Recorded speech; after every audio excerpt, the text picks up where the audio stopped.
Yes. Krismasi imepita, lakini siku ya leo ni siku ya mwaka mpya, tarehe 1 mwezi wa kwanza 2026 2026. Siku kama ya leo ya mwaka mpya inanikumbusha mbali, inanikumbusha machungu. Siku kama ya leo nilikuwa na safari ya kwenda Europe, kwenda Ulaya, kwenda kufanya Glovo. Nafanya na kampuni inaitwa Glovo. Hapa nafanya na kampuni inaitwa Glovo. Glovo ni kampuni ya chakula, kufanya deliveries ya chakula, yaani ya kupeleka vyakula, ya kampuni ya chakula, ya vyakula kifupi. Hii kampuni ni ya Ulaya. Mimi nikaamua kwamba acha niende kufanya na wazungu huko Ulaya, sababu inalipa vizuri kuliko hapa. Hata hapa inalipa vizuri, lakini huko ni zaidi. Sasa siku kama ya leo tarehe 1 nilikuwa na safari ya kwenda kufanya kazi Ulaya, kufanya Glovo. Nifika siku kama ya leo asubuhi, nikajiandaa, nikachukua taxi, nikaenda airport. Nifika pale nikafanya checking, kuingia ndani, check kila kitu.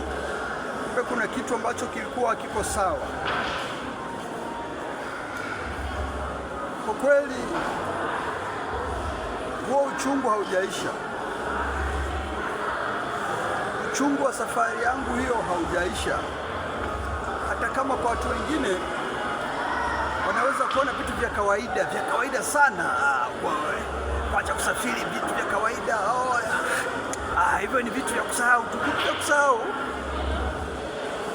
Kwangu sio kitu cha kawaida, kwangu sio kitu cha kawaida.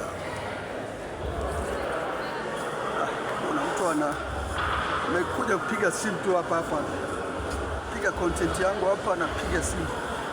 Kwangu sio kitu cha kawaida hata kidogo. Kuachwa na ndege, maono yangu kuharibika, sio kitu cha kawaida, sio kitu cha kawaida. No, sio jambo la kawaida. Kwa sababu gani sio jambo la kawaida? Matumaini yangu yalikuwa yameshakuwa makubwa kwa naenda kufanya kazi Ulaya, na ninajua kila ambacho ningekuwa nakipata kwa siku, kwa mwezi, maisha yangu yangeharibika, maisha yangu na familia yangu na watu wangu wote, maisha yetu yangebadilika kwa sababu ya kile ambacho ningekuwa nakipata huko. Mimi najua kile ambacho ningekuwa nakipata huko. Sasa ni maono yalikufa, ni maono yaliharibika. Sasa siwezi nikaona jambo la kawaida maono kuharibika. Hapana. Bado inaniuma sana, bado naumia sana, sijapona. Maumivu yale ambayo nimekuwa nayo wakati ule ndio maumivu ambayo bado niko nayo. Ijapokuwa bado safari ipo naishughulikia, lakini nawaza, unaona, leo ni mwaka sasa, nawaza kwamba mwaka mzima ningekuwa wapi? Ningekuwa mbali, familia yangu inahangaika, lakini wale waliosababisha mambo yangu kuharibika, familia zao zinaendelea vizuri, watoto wao wanaendelea vizuri, wana relax. Siku kama ya leo wanasherehekea, lakini mimi nina machungu. Familia yangu, watoto wangu wanahangaika. Sasa ni walani na wakabidhi mbele za Mungu. Yeyote ambaye aliyehusika kunikwamisha safari yangu, na mkabidhi mbele za Mungu. Mungu amshughulikie, asipate. Kama watoto wangu hawana amani, kama mke wangu hana amani, hana furaha, hana maisha mazuri, mimi mwenyewe ninahangaika, ninaumia, basi yeyote aliyehusika kwenye safari yangu hii kunikwamisha, asipate amani, asifanikiwe. Siogopi kusema hilo. Hapana, siogopi kusema hilo.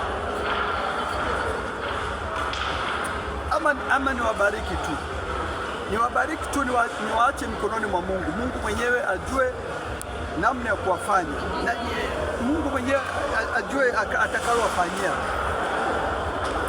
Basi nawakabidhi mbele za Mungu, swalani tena, nawakabidhi mbele za Mungu. Mungu mwenyewe ajue atakalowafanyia.